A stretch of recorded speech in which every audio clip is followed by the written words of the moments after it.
እዚኣ ብሕታውነት ኣዝዩ ዝሃስያ ዝነበረ ጓል ኣብ ቀረባ ግዜ ናብኣ ምስ ዘምፅኣቶን ብፍሉይ ሕብሓብን እትሕዞ ጽቡቕ ከልቢ ዘለዋ እንትኾን ንዑ ድሕሪ ምርካባ እውን ናይ ጭንቀትን ድብርትን ስምዒታ ጠፊኡላ እዩ።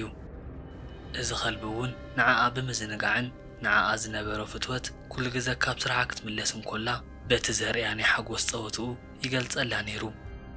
እዚ ከልቢ ናብ ዓራታ እውን ከይተረፈ ብምምጻእ ምስኣ ይሓድር ዝነበረ እንትኾን ድሕሪ 3 ወርሒ እንድሓር ግን ንህይወታ መስግእ ዝኾነ መሰክሕ ነገር ይፍጠር።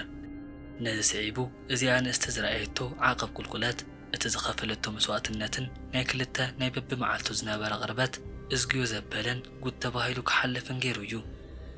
ነዚ ቻናል ሰብስክራይብ ብምግባር ናይ ቃጭል ምልክት እውን ብምጥዋቅ በብመዓልቲ ንዝርግሖ መዘናግዕን ሓደሽትን ነገራት ክትዕዘቡ ትኽእሉ ኢኹም። ናብቲ መደበይ ክመልሰኩም።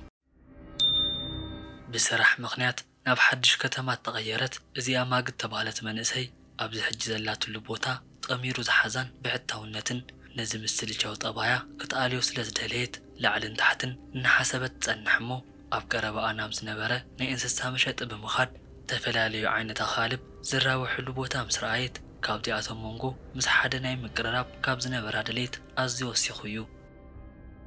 ቀፂሉ እውን ምስቲ ናሃታ ድሌት ዝሰማማ ዓይነት ኸልቢ ንምምራፅ ነዚኦም ተሰብሰቡ ኣኻልብ ብዓይና እናጠመተት ትጸንሕ እሞ ሓደ ፍሉይ ዝኾነ ጀርመን ሺፐርድ ተባሃለ ኸልቢ ኣቓልቦኣ ስለ ዝሰሓቦ ትኩረታ ኩሉ ናብኡ ትገብር።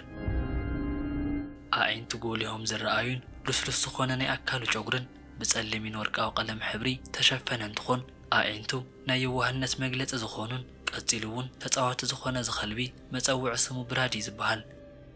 ማጊ ገና ክትፅዋዕ እንኮላ ጭሩኡ እናወጣወጠን ኣዒንቱ ብባህግን ሓጎስን ተመልኡ ኮይኖም ናብኣ እንትቐርብ ንሳ እውን ናይ ብራድ ፍትወትን እቲ ዘርኣያቶ ጠባያ ጽቡቕ ገይሩ ስለ ዝማረኻ ቀሪባቶ ንተወሰነ ደቂቕ ሓቢራቶ ትሕልፍ። በቲ ናይ መሸጣ ሕጊ መሰረት ሓደ ዓሚል ንኸልቢ ቅድሚ ሙሳዱ እቲ ዘለዎም ምርድዳእ ክጽናዕን ብበዓል ሞያ ተረጋጊጹን እዚ ዓሚል ነቲ ኸልቢ ዝኾነ ሰብ ተባሂሉ እንትረጋገጽ ጥራይ ነይሩ እሞ ብምዕበያ ንክወሃባ ማጊ እውን በብመዓልቱ እናተመላለሰት ምስቲ ኸልባ ግዛኣ ክትሕልፍ ጀመረት። እቲ ናይ ፈተና ግዜ ምስ ተወድአ እውን ማጊ ነዚ ብራድ ተባህለ ኸልቢ ከም መዕበያ ጌራ ክትወስዶ ከም እትኽእል ኣጽዲቖሙላ እዮም። ንሳ እውን ብሓጎስ እቲ ካብኣ ትጽቢት ተገበረ ፈጺማ ኣብ ፊት ንፊት ኣብ ዘሎ ናይ ማኪንኣ ወንበር ኮፍ ኣቢላ ናብ ገዝኣ ሒዛቶ ትኸይድ። ኣብኡ ምስ በጽሑ እውን ብዝኸኣለቶ ኩሉ ነገር ከም ዝፈቶ ብምግባር ነዚ ሓድሽ ገዝኡ ክዘናጋዐሉን ብቐሊሉ ንኽለምዶ እናገበረት እንኮላ ኣብቲ ጽባሕ ድማ ጽቡቕ ተባህለ ናይ ኸልቢ ምግቢ ንምዕዳግ ናብቲ ዕዳጋ ብምኻድ ንሳ ኣብዘየላትሉ ዝዘናጋዐሎም ባምቡላታትን ተመጣጠነ ምግቢ ዓዲጋትሉ ናብ ገዛ ክትምለስ እንኮላ ብራድ ጭሩኡ እናወጣወጠ በዛ ሓዳሽ መዕበይቱ ሕጉስ ብምዃን ንዓኣ ዘለዎ ፍቕሪ ንኸሪኣ ዋላ ሓንቲ ግዜ ዘይወስደሉ እንትኾን ማጊ እውን ብየዋህ ተፈጥርኡ ኣዝያ ዝበለጸና ፈተወቶ ትመጽእ። ሓቢሮም እንትኾኑ ንኽልቲኦም ምችውን ናይ ድሕንነት ስምዒት ዝስምዖም እንትኾን ማጊ ናብ ናይ ስራሕ ቦታ ክትከይድ እንኮላ ጥራይ ተዘይኮይኑ ንሱ እውን ዋላ ሓንቲ መማረፂ ስለ ዘይነበራ እምበር ኣይፈላለዩን። ምሸት ካብ ስራሕ ክትምለሱ እንኮላ እውን ብራድ ጭሩኡ እናወጣወጠን ብናይ ሓጎስና ናብሐን ትቕበላ ብልክዕ እውን ማጊ ነቲ ብሕታውነታ ከም ዘጥፍአላ ስለ ተዓዘበት ንሳ እውን ኣብ ጽቡቕ ስምዒት ኮይኑ ነዚ ዝመስል መጸናንዕ ስለ ዝረኻበት ካብ ናይ ህይወት ምስልቻው ተገላጊላ እያ። እዚኣቶም ክልተ ተፈላለዩ ናይ ተፈጥሮ ኣፈጣጥራ ዘለዎም ማጊ ምስ ብራድ ካብቲ ናይ ምሕር ምቅርራቦም ተላዕለ ኣብ ሓደ ዓራት ሓዊሱ ክድቅሱ ጀመሩ እንትኾኑ ማጊ በብጊሓቱ ካብ ድቃሳ ክትላዓል እንኮላ ኣብ ጎኒ ብራድ ተሓቒፋ ካብ ናይ መዓልታዊ ናይ ስራሕ ጭንቀት ተናጊፋ ጽቡቕ ናይ ለይቲ ድቃስ ትረክብ እያ ነይራ። ኣብዚ ኩነታት ንተወሰነ ግዜ ድሕሪ ምሕላፎም ግን ማጊ ብፍሉይ እውን ኣብቲ ንጎ ፍሉይ ዝኾነ ናይ ድኻም ስምዒትን ናይ ኣካል ድጓክና ተሰማዓን ትመጽእ ቀሲሉ ክገድፈኒ ኢላ እኳ እንተሓሰበት ዋላ ሓንቲ ከይሓሻ መዓልትታት ስለ ዝሓለፉ ዓቕሚ ንኽውስኸላ ተስፋ ብምግባር ውሑድ ጸጋኒ ዝኾኑ ፍራምረ እናበልዐት ናብ ስራሕ ክትከድ እንኮላ ነቲ ስርሓ ንኽትፍጽም ዋላ ተሓገዛ ድኻማ ግን ከጥፍኣላ ኣይከኣለን። ምናልባሽ ተወሳኺ ዕረፍቲ ከም ዘልያን ኣብ ዝቕጽል መዓልቲ ጽቡቕ ስምዒት ክስማዓኒ ኢላ ንርእሳ ትእምኖ እሞ ፍቓድ ወሲዳ ኣብ ገዛ እናሕለፈት ትርከብ ዘላ እንትኾን ሕጂ እውን ካብ ድቃሳ ክትላዓል እንኮላ ብራድ ከም ናይ ወትሩ ብሰላማዊ ኣብ ጎና ደቂሱ እዩ ነይሩ ዝረኸበቶ። ንሳ ግን ንእሽተይ ረስንን ኣካላና ተጨነቐን ስለ ተሰማዓ ንምንታይ ከምዚ ዓይነት ኣብ ልዕሊኣ እናኾነ ከም ዘሎ ድንግርግር ኢልዋ እዩ ነይሩ። ምክንያቱ ተመጣጠነ ምግቢ እናበልዐት ናብ ሕማም ካብ ዘቃልዑ ነገራት ብምርሓቕ ናይ ስፖርት ምንቅስቓስ እውን ትገብር ስለ ዝነበረት እዩ ሓደ መዓልቲ ምስ ብራድ ብእግሮም ወክ ንኽገብሩ ኣብ ዝወፅሉ ሰዓት ማጊ ብሃንደበት ናይ ርእሳ ምዛር ስምዒት ስለተሰምዓ ናብ መሬት ምስ ወደቐት ብራድ እናኾለለን ትነብሕ ኣብቲ ከባቢ ዝነበሩ መንገደኛታት ንማጊ ልዒሎም ኣብቲ ስፓልት ናብ ዝርከብ ተገዳሚ ወንበር ኮፍ ይብልዋ እሞ እቲ ዘድሊ ሓገዝ ገይሮሙላ ናብ ገዝኣ ትምለስ ሕጂ እቲ ናይ ድኻም ስምዒታ ናብ መተሓሳሰቢ ደረጃ ስለ ዝበፅሐን ናይ ጥዕና ጉዳይ ሸለል ክትብሎ ከም ዘይግባእ ስለተረድአት ብርእሳ ክትገንሕ ስለዘይትኽእል ናብ ኡበር ተባህለ ወሃቢ ግልጋሎት ትራንስፖርት ደው ኢላ ናብ ሆስፒታል ብምኻድ ናይ ሕክምና ሓገዝ ንኽትገብር ትውስን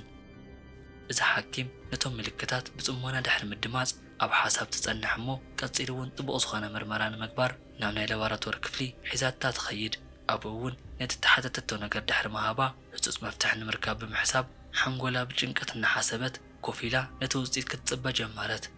ንእሽተይ ጸኒሓ ድማ ነቲ ውጽኢት ክትሰምዕ ምስኣተወት እዚ ሓኪም ብፍሽኽታ መልክዑ ስለ ዝረኣየታን ህዱእ መንፈስ ስለ ዝነበራን ምናልባሽ እቲ ውጽኢት ክንድቲ ዝኣክል ሕማቕ ክኸውን ከም ዘይክእል ብምሕሳብ ነቲ ዝበሃላ ንኽትሰምዕ እናተዳለወት እያ ነይራ እዚ ሓኪም ዝተፈላለዩ ምርመራታት ዋላ ተገበሩላ ተፈለየ ሕማም ወይ እውን ቁስሊ ከም ዘይረኸበት ምስ ተዛረበታ ማጊ ስንባድን ድንግርግርን ኣብ ሓደ ሰዓት ተሰሚዕዋ ነዚ ውጽኢት እውን ክትኣምኖ ስለ ዘይከኣለት እሞ ደኣ ከመይ ከምዚ ዓይነት ስምዒት ክስምዓኒ ይኽእል ክትብል ሓቲታታ እያ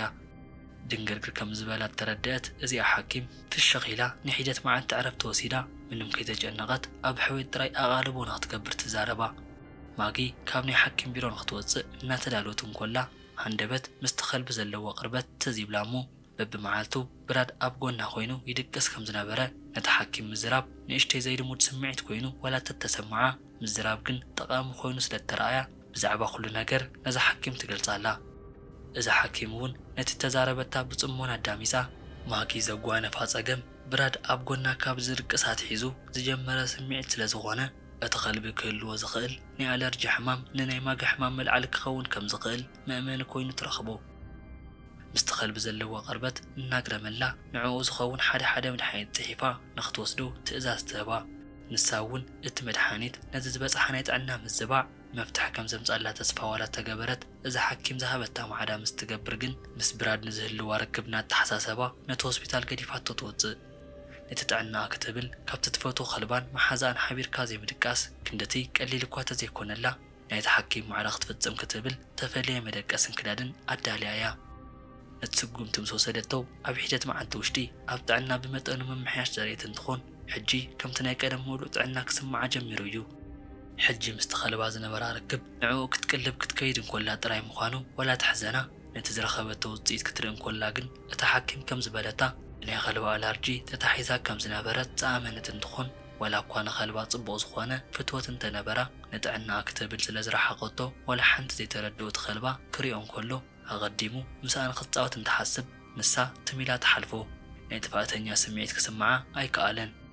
ኮይኑ ግን ጽቡቕ ጥዕና ዘሐሸን ስምዒት ካብ ዝስምዓ ድሕሪ ሓደ ሰሙን ንኩሉ ግዜ ክትፍልዮን ዘይትደሊ ኸልባ ከም ናይ ቀደም ንኽተፃወቶ እናተሃንጦት ትጸንሕ እሞ ምስ መሓዛኣ ብራድ ሓቢሮም ግዜ ምሕላፍን ናይ እግሪ ጉዕዞን ክገብሩ ቐጸሉ ካብኡ እውን ሓሊፉ ብራድ ካብ ናይ ብሕቶ ዓራት እናተላዕለ ኣብቲ ፍርቂ ለይቲ ናብ መደቀስ ዓራታ ብምእታው ሓቢርዋ እናደቀሰ ንጎ ክትላዓል እንኮላ ከምቲ ናይ ቀደም ኣብ ጎና ደቂሱ ምስ ትረኽቦ እናሓዘነትሉ ቀስ ብቐስ ሙሉእ ንሙሉእ ናብቲ ናይ ቀደም ምሕዝነቶም ይምለሱ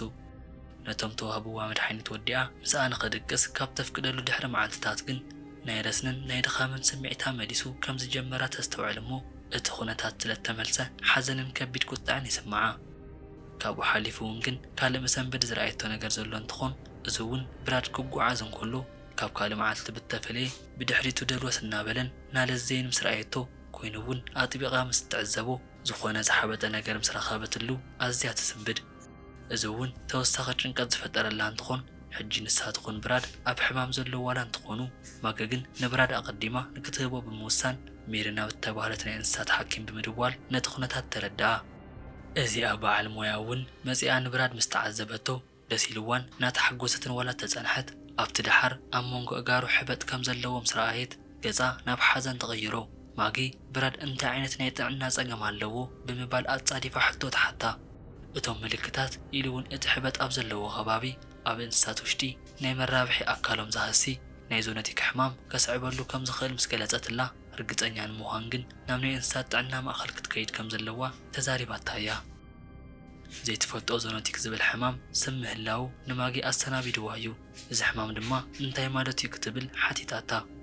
ናይ ድኻም ስምዒትን ረስንን ናይዚ ሕማም ናይ ፈለማ ምልክታት ክኾኑ ይኽእሉ እዮም ትብላ እሞ ነቲ ዘረባኣ ብምቁራጽ እዚኣ ሓኪም እቲ ልክዕ ዝኾነ ምርመራ ከይገበረትን ጥርጣረኣ ከይረጋገፀትን ናይቲ ሕማም ሙሉእ ዝርዝር ካብ ምዝራብ ንርእሳ ትዕቅብ ኣስዒባ እውን ሜሪ እቲ ሕማም ካብኡ ናብኣ ክሓልፍ ስለ ዝኽእል ጥንቃቐ ዘለዎ ርክብ ንክህልዋ ብምዝራብ ብዛዕባ እቲ ዘጓንፍ ፀገም እውን ድሕሪ ምዝርራብን ንርእሳ ንኽተዳሉን ክሳብ ሕጂ ወላ ሓንቲ ዓይነት ልክዕ ዝኾነ ምርመራ ስለ ዘይተገብረ ንሳ ክትወስዶ ዝግባኣ ሆስፒታል ብምዝራብ ኣጥቢቓ ትምዕዳ ኣብ ዝቕፅል ናይ ስራሕ መዓልቲ ንብራድ ናብ ናይ እንስሳ ናይ ሕክምና ማእኸል ምስ ወሰደቶ እቲ እግሩ ኣብ መሬት እናጎተተ ንሳ ሓቒፋቶ ዝነበረ እንትኾን ናይ መግቢ ድሌቱ እውን ኣዝዩ ስለ ዝነከየ ክተስተውዕሎ ኪኢላ እያ ማጊ ከም ዝኾይኑ ስለ ዝረኣየቶ ተሰማዕ ሓዘን ክትቆፃፀሮ ኣይከኣለትን ንሳ እውን እንተኾነ ግን ኣብቲ ዕለት ናይ ረስኒ ስምዒት እናተሰማዓ ስለ ዝነበረ ነታ ናይ እንስሳት ሓኪም ሜሪ ፀዊዓ ንብራድ ናብ ናይ እንስሳት ሕክምና ንምውሳድ ንኽትሕግዛ ተሓታ ኣብኡ እውን እቲ ዘድሊ ዝበሃል ኩሉ ምርመራ ድሕሪ ምግባሩ በቲ ውፅኢት መሰረት ዶክተር ሜሪ ብራድ ሩስሎፈስ ተባህለ ሕማም ከም ዘለዎ ብምዝራብ ሩስሎተስ ኣብ ኣኻልብ ብናይ ባክተርያ ምኽንያት ዝመፁ ተመሓላለፍቲ ሕማም እንትኾኑ ብቐንዲ ዝሃሲ ድማ ንናይ መረብሒ ስርዓተ ኣካል እዩ በቲ ሕማም ተለኽፎ ኣኻልብ ኣብቲ ብልዕቶም ከባቢ ሕበጥ እንትፈጥር ኣብቲ ነዋልድ ድማ ካብ ጥንሲ ምንፃል ክሳብ መኻን ምዃን የስዕብ እዩ ክትብል ገሊፃትላ እያ ማጊ ካብቲ ተዋህባ ሓበሬታ ተላዒላ ብራድ ነቲ ሕማም ከመይ ክትሓዝ ከም ዝኸኣለን ትሓስብ ኣብቲ መዕቆቢ እንስሳትን ኩሉ ምስ ካልኦት ኣኻልብ ብዝተበከሉ መብልዒ ምግብታትን ብምንኽኻ ሓሊፍዎ ይኸውን ክትብል ግምታ ሂባ እያ እዚ ሕማም ብናይ ኣካላታ ፈሳሲ ምኽንያት ካብ እንስሳት ናብ ሰባት ክመሓላለፍ ዝኽእል ምዃኑ ፍሉጥ እኳ እንተነበረ ማጊ ግን ብናይ ኸልቢ ሕማም ኣብ ሓዘን ውሽጢ ዋላ እኳ እንተነበረት ክሳብ ፍጻመኣ ምስቲ ትፈትዎ ኸልቢ ብራድ ከፈላለያ ዘይክእል ዓይነት ኣላርጂ ምዃኑ ምስ ኣረጋገፀት ድማ ዓብ ዕረፍቲ ተሰሚዕዋ እዩ እዚኣ ሓኪም ሜሪ ኣስዒባ ንብራድ ሓደ መድሓኒታት ንኽወስድ ትእዝዘሉ እሞ ኣብዚ ናይ እንስሳት ሆስፒታል ውሽጢ ንሒደት መዓልቲ ክጸንሕ ከም ዘለዎ ንማጊ ናይ ማዕደ ሓሳብ ተቕርበላ ማጊ እውን ተሰማሚዓ ናይቲ ኸልባ ናይ ሕወት ከይዲ እናተመላለሰት ትከታተሎ እኳ እንተነበረት ምስኡ ግን ናይ ኣካል ምንኽኻ ከይትገብር ብጥብቂ ተዘሪብዋ እዩ ማጊ እውን ናይ ባዕላ ናይ ሕክምና ምርመራ ገይራ ድሕሪ ምሕካማ ክልቲኦም ጥዕናኦም ሓብዩ ተመሊሶም ክራኸቡ ክኢሎም እዮም ክቡር መሓዛኣ ብራድ ንሒደት መዓልቲ እውን ከይተረፈ ሓቢርዋ ተዘይሃልዩ ከመይ ከም እትኸውን ምስ ተሓስብ ኣዝዩ ዘጽልእ ዋላ ተነበረ ሕጂ ግን እናተባህላ ዘሎ ነገር ንጥዕናኦም እቲ ልክዕ ውሳነ ከም ዝኾነ ተረዲእዋ ፈጺማቶ እያ ማጊ ኣቐዲማ ናብ እተሓከመትሉ ሆስፒታል ብምኻድ እቲ ኸልቢ ዘጓነፎ ሕማም ብምዝራብ ኣጥቢቓ ክተረድኦም እንኮላ ኣቐዲማ ናይ ኣኻልብ ኣለርጂ ኣለኪ ኢላ ገሚታ ዝነበረት ዶክተር ኣዝያ ትስንብድ ቀጻሊ እቲ ዘድሊ ኩሉ ምርመራ ምስ ተገበረላ ናይ ሕማማ መልዓሊ ናይቲ ኸልቢ ዓይነት ባክተርያ ኮይኑ ስለ ተረኽበ ንማጊ እውን ነቲ ባክተርያ ካብ ኣካላ ንምውፃእ ዝሕግዛ ጽንኩር ፀረ ባክተርያ መድሓኒት ንክትወስድ ትግበር እቲ ሕክምና እውን ካብ ሓደ ቅመም ንላዕሊ ከም ዝወስድ ተገልጸ እንትኾን እዚ ሕማም ከም ዝጠፍአ ክሳብ ዝፍለጥ ግዜ ምስ ብራድ ንዝነበራ ርክብ ክተቋርጾ ከም ዘለዋ ተመሊሱ ተዘሪብዋ እዩ